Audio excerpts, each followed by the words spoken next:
have to say it smells amazing as well.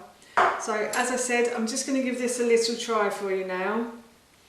It does smell really good. I'm sure it's going to be delicious as well. Oh, that's really nice. Oh, it's really smooth, creamy, thick, as I said, but you can really taste the Parma ham. Hi everyone, and welcome back to Googie's Kitchen, and if you are new here then hello and welcome. My name's Alexis, and in today's video I want to share with you how to make my delicious tomato and Parma ham soup. As I just mentioned, today I want to share with you how to make my delicious tomato and Parma ham soup. So this recipe is really easy to do, and I think that this is a brilliant dish to have to hand at Christmas time. In fact, I think this is a brilliant dish to have to hand all year round, but especially at Christmas time. This would make a really nice starter before a main meal, and it's also a really great dish to have to hand when you need a quick and easy dinner to serve to your family on very busy days. And I know a lot of people are very busy during the Christmas period. So I've laid out all of my ingredients, and the first thing I've done is I've peeled, sliced and diced one red onion, and I've also peeled and sliced and diced a carrot, and then I just simply sliced a stick of celery as well to about a ½ centimetre piece. And I'm just going to put those ingredients into my slow cooker pot like so. And then I'm going to add in the Parma ham.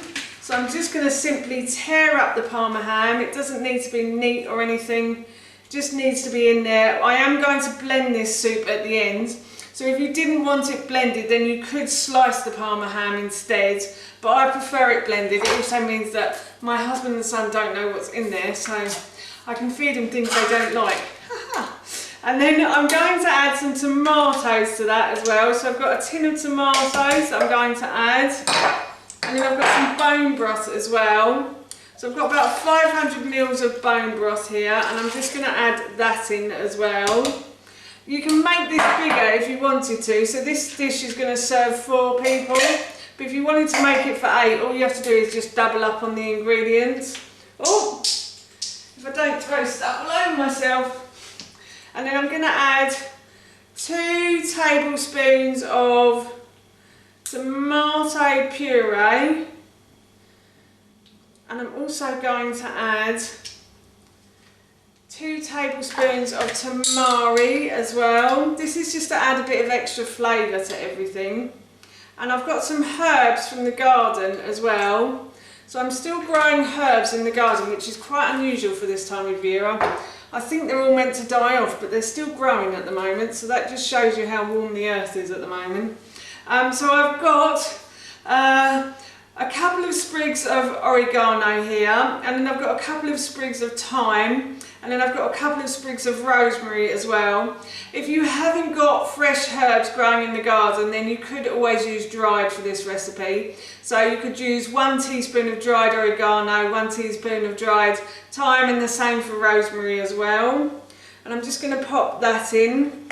And then I've got about 250-300 grams of dried beans that I cooked off this morning, and I have done a recipe on how to cook beans, and I will link that in the description box below for you. But I just simply soak them overnight, wash them off in the morning, put them in a saucepan with some baking powder and some salt, which helps to cook them quicker, and I just simply cook them and then drain them again. I waited for all the water, most of the water to disappear, and then I drained them again, and I rinsed them off. So now I'm just going to pop these into the slow cooker pot. Now if you haven't got dried beans, then you can always use tinned instead, because they're already cooked. And I'd say probably about 2 tins of cooked beans would be fine for this dish.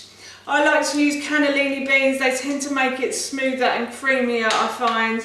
But you could use butter beans, or you could even use haricot beans. Any sort of white bean is good for this dish. So I'm just going to stir these ingredients round now. And then what I'm going to do is I'm going to add in salt as well. So I'm just going to add in about ½ teaspoon of salt. I've already cooked the beans with salt, so I don't want to add too much salt. But if you like it saltier and more peppery, then please add more. And then I'm going to add a little bit of pepper as well. And of course, if you don't like it, then you don't have to add it either. And then I'm just going to stir all of these ingredients together like so. And then what I'm going to do is I'm going to pop the lid on.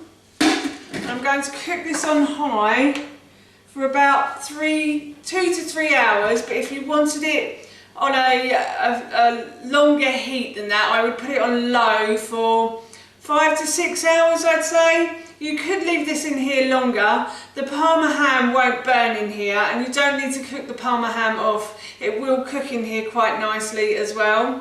So yes, I'm going to let this cook for about 2 to 3 hours on high. The soup has been cooking in the slow cooker pot on high for about 2.5 hours. So what I'm going to do now is I'm going to turn it off, and I'm just going to leave the lid on loosely just to let some of the steam out. And I'm going to leave this to cool for about half an hour, and I'll come back and I will blend it, and then I will let you know how it tastes once I've blended it and served it. I left the soup to cool.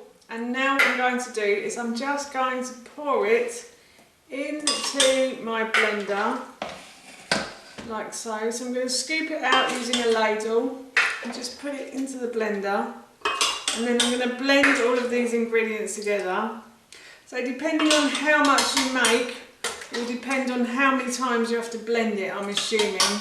And if you have to blend it more than once, and you want to put it back into the pan, into the slow cooker pot, I would suggest using a jug.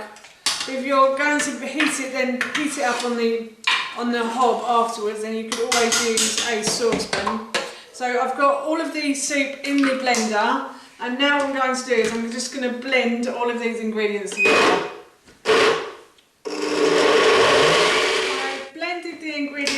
Until they are smooth, and I actually blended this a few times because I did find it quite thick, but it's lovely and creamy, I have to say. So I'm just going to pour this all back into my slow cooker pot, and I will put this on low on keep warm later because it's not actually dinner time yet, but I will give this a try and let you know how it tastes. I'm just going to pour some of this into a bowl. It is quite thick, I have to say, but I do like thick soup. So if you like it thinner, then you could add more bone broth, or you could add another tin of tomatoes as well.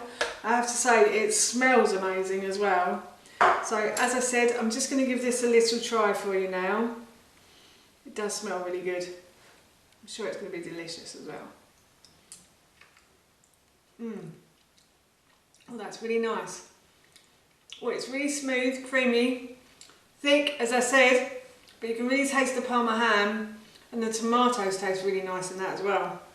So yes, that is our dinner done, and I'm looking forward to eating this later. That's how you make my delicious tomato and Parma ham soup, and that recipe I will link in the description box below for you. As I mentioned earlier, we're going to be having this for our dinner this evening, and it smells and tastes so good, I can't wait.